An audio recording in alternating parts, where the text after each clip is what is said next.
Une ambiance quelque part un peu lourde parce que dans 24 heures, il y a des gens qui ne seront pas dans la liste des 23. Donc voilà, on est dans une bonne ambiance de travail, mais il y a aussi un petit peu de pression sur certains joueurs. Alors, coach, on le sait, vous avez qu'un match test demain face aux Lions indomptables du Cameroun à 14h30. Alors, que disent ce match amical? Quels sont les objectifs poursuivis par ce match? Bon, c'est un match international, un match de préparation. Bien que ce soit un match amical, ça reste un match important. C'est pas un adversaire simple, c'est un adversaire qui est l'un des meilleurs et un des favoris de la CAN. Donc un très bon match pour nous et pour les Lions indomptables. Alors, coach, on sait que cette équipe reste sur une très belle dynamique. Vous étiez troisième à la dernière CAN. Vous avez remporté le CHAN et la formation s'est étoffée avec notamment plusieurs binationaux qui sont arrivés pour étoffer déjà ce qui constituait votre épine dorsale. Comment ça se passe, Lockmose? Avez-vous déjà pu dégager une ossature définitive? Comment ça se passe avec l'arrivée des binationaux? Non, c'est vraiment pas un problème pour moi, les binationaux ou locaux. Il y a une équipe nationale avec des joueurs congolais, qu'ils habitent en Europe ou en Afrique ou aux États-Unis, peu importe. À partir du moment où on est éligible pour jouer avec l'équipe nationale du Congo, voilà, il suffit de faire des bonnes performances pour mériter l'équipe nationale. On essaie de faire un petit peu une équipe en fonction des qualités des uns et des autres par rapport à ce qu'ils méritent. C'est aussi ça, que les gens puissent mériter l'équipe nationale. C'est un petit peu cette culture qu'on est en train d'essayer de mettre. Et puis après, ben voilà, la porte est toujours ouverte aux meilleurs Congolais et pour qu'ils viennent apporter leur contribution à la bonne marche de l'équipe nationale. Alors, coach, on va parler schéma tactique. On a une idée quand même de votre 11 en cran. On a vu une équipe, c'est vrai, c'est l'animation qui va dicter certainement le schéma définitif, qui était bâti en 4-4-2 avec deux joueurs de grand talent aux avant-postes, Bokani et bien sûr son copain. Alors, face aux Lions indomptables, demain, c'est la formule définitive que vous allez tester ou alors ça sera en fonction du jeu des Lions indomptables. On parle de deux équipes au profil similaire, fait de robustesse. À quoi va se jouer le match de demain après-midi? Non, moi je ne me limite pas à jouer avec un seul schéma tactique. Il y a des matchs, il y a des adversaires et puis il y a la forme de vos joueurs. Donc quand il faut jouer en 4-4-2, vous jouez en 4-4-2. Quand il faut jouer en 4-3-3, vous jouez en 4-3-3. Je ne me limite pas à ça. Je pense que ça serait un peu, voilà, avec la qualité des joueurs que l'on a, avec les disponibilités ou les indisponibilités des uns et des autres, on choisit un schéma tactique.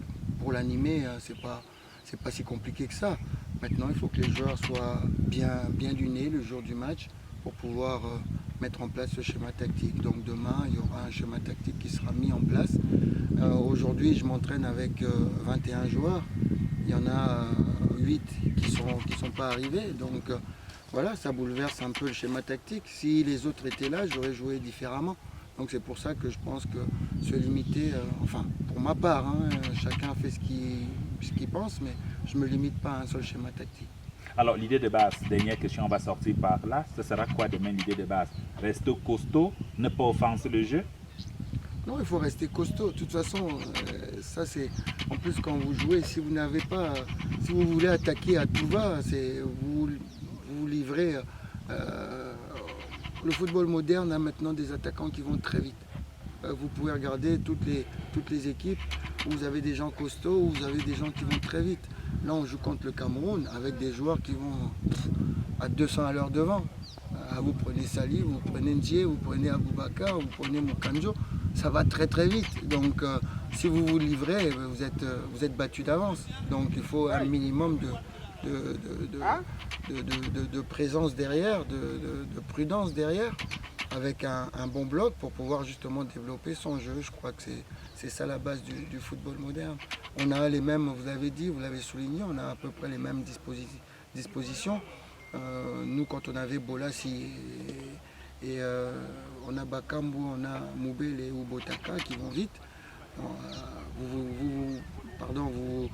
vous mettez un bon bloc pour pouvoir justement permettre à ces gens qui vont si vite de pouvoir bien s'exprimer. Donc voilà un petit peu, ça fait partie des similitudes. Cette équipe du Cameroun est très bonne, je les ai vus jouer et revus contre l'Algérie. Ils ont été très intelligents et très très bons. Et je pense qu'ils ont la capacité d'aller au bout parce qu'ils sont solides. Vous ne pouvez pas aller loin dans une compétition si vous n'êtes pas solide. Et là, l'équipe du Cameroun a une très bonne base défensive avec ces deux anciens si expérimentés que sont Tchedjou et Komankulu derrière pour tranquilliser Biongo et puis Niom. Et puis au milieu de terrain avec ces deux tours défensives. Après, quand vous avez ces six-là qui sont très bien défensivement, vous pouvez vous permettre de mettre des gens qui vont devant et gagner. Donc ils ont une base pour gagner ce CHAN. Merci coach. Merci à vous. Quelle lecture, il connaît très bien l'équipe du Cameroun, coach. Coach, quelle maîtrise l'équipe du Cameroun. C'est un peu notre travail. Hein. Ah oui. Alors les joueurs sont tous partis.